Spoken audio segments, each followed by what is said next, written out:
안녕하세요. 청소년 권리 강사 국형진입니다. 이번에는 청소년 이동에 관한 권리에 대한 이야기를 해보려고 합니다.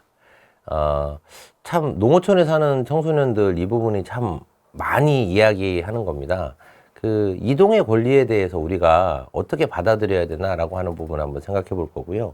그리고 자가용 없이 살기 힘든 농어촌 청소년의 현실에 대해서 한번 이야기를 해보려고 합니다. 이동이라는 게 왜 필요한 걸까요? 최근에 전국 장애인 차별철폐연대에서 전동열차 운행 방해 사태가 있었습니다. 장애가 있으신 분들이 전동차, 그러니까 지하철 막 중간에 서가지고 출근 시간에 이렇게 운행을 방해한 건데, 사실 그분들의 목적이 운행을 방해해서 누구를 답답하고 힘들게 하려는 게 목적이 아니었어요. 왜냐면 장애인들의 이동권, 특히 이동을 해야 되는 이유가 뭘까요? 직장을 다니려면 이동을 해야 되잖아요. 그분들도 친구를 만날 거잖아요. 이렇게 사회적 관계를 유지하셔야 되니까. 친구도 만나러 가야 되고, 장도 보러 가야 되고. 그러니까 인간으로서 살기 위해선 반드시 이동을 해야 됩니다. 근데 그 이동을 하기 위해서 너무 힘든 거예요. 버스도 저상버스가 비율이 너무 적고, 장애인 택시도 있긴 하지만 너무 적고, 이런 것들에 대해서, 우리의 이동권을 보장해달라라고 이렇게 지하철 운행 방해 이 운행 방해 사태가 일어났었고, 또 이제 정부 여당 대표하고 이 장애인 차별 철폐 연대 사무국장님하고 토론하는 TV 방송에 나오기도 했습니다. 근데 일반인들이 보는 거하고 당사자들이 느끼는 건 참 다른 것 같아요. 당사자들은 어떻게 느낄까요? 되게 시급한 문제죠. 왜냐면 직장을 출근을 해야 되는데, 내가 장을 보러 가야 되는데 기본적인 움직임을 못 하니까.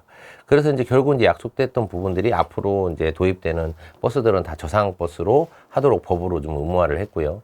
또 이제 장애인 콜택시 이런 부분도 그렇게 좀 이렇게 확대를 해서 장애인들의 이동권을 좀 높여주자라고 하는 부분에 이제 정부의 노력이 좀 있는 것으로 결론이 난 걸로 알고 있습니다. 그런데 청소년들은 왜 이동을 해야 될까요? 청소년들이 이동해야 되는 이유. 이렇게 읍면에 살고 있는 청소년들 같은 경우는 뭔가 배우기 위해서 이동을 할 수도 있죠. 또 친구들을 만나기 위해서 이동을 할 수도 있고, 물론 놀러 가기 위해서 이동할 수도 있습니다. 하지만 그런 것들의 이동이 편안했을 때 배우기 위한 권리, 그리고 친구를 만날 권리, 그리고 뭔가 내가 여가를 즐길 권리, 이런 것들이 이동이 돼야 할 수가 있는 거잖아요. 근데 우리 농어촌에 살고 있는 청소년들은 쉽게 이동하기가 어렵습니다. 택시 타면 될 거 아니냐? 택시비가 너무 비싸요.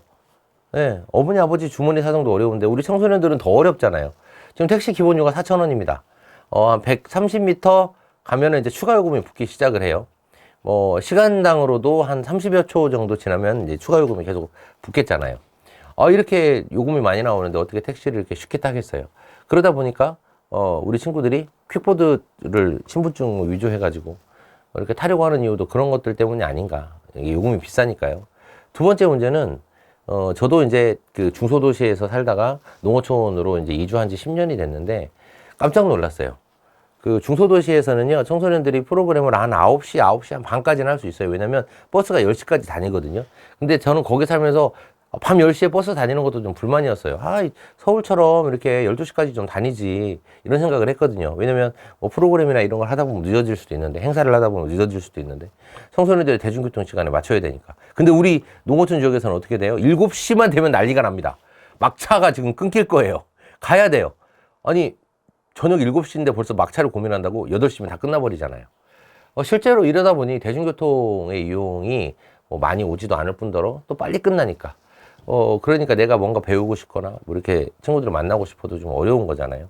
이렇게 이제 대중교통 이용이 이제 쉽지 않은 부분이 있어요. 그러다 보니 청소년들이 도시 지역에 나가서 대중교통을 이용해 보면 그렇게 편할 수가 없겠잖아요.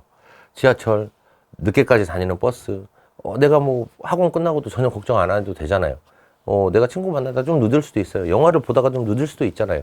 그런데 그렇게 늦을 수도 있는 것들이 대중교통이 인프라가 잘 돼 있으면 청소년들이 이런 부분들을 얼마든지 누릴 수 있다는 거죠. 근데 실제 농어촌 지역에서는 20살 넘자마자 우리 친구들이 다 면허를 따려고 합니다. 왜? 자동차 없이는 이동하기가 너무 힘드니까요.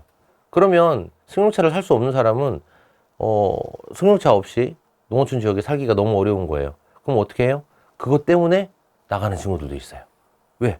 기본적으로 도시 지역에 가면 그런 뭐 문화시설, 뭐 교육시설 이런 인프라도 좋지만 그런 것들을 이용하면 교통 인프라도 좋잖아요. 결국 어떻게 하면 농어촌 청소년의 이동권을 보장해 줄 수 있을까? 농어촌 청소년들도 어떻게 편리하게 이동을 할 수 있을까? 뭐 여러 지역에서 뭐 청소년 택시라든지 뭐 이런 그 이동할 수 있는 수단들 많이 강구하는 대책들을 내놓는 곳들도 있고요. 개인적으로 참 해결하기는 어려운 부분인 것 같습니다. 왜냐하면 사회 인프라에 관련된 부분이기 때문에 사실 어른들이 이런 좋은 생각들을 다 못 해내거든요. 청소년 여러분, 여러분들은 그거에 대한 좋은 아이디어가 있나요? 사실 불편한 사람이, 목마른 사람이 우물 파는 거거든요. 네. 우리가 좀 좋은 의견들을 좀 내본다면 어쩌면 좀 적은 예산으로 좀 교통권을 좀 이렇게 이용할 수 있는 방법을 좀 제안해 보면 이런 부분들도 행정에서 반영하기 참 좋을 것 같습니다. 여러분, 이것도 권리입니다. 청소년의 이동에 대한 권리, 여러분들께서 좋은 대안 많이 만들어 주시기 바랍니다. 감사합니다.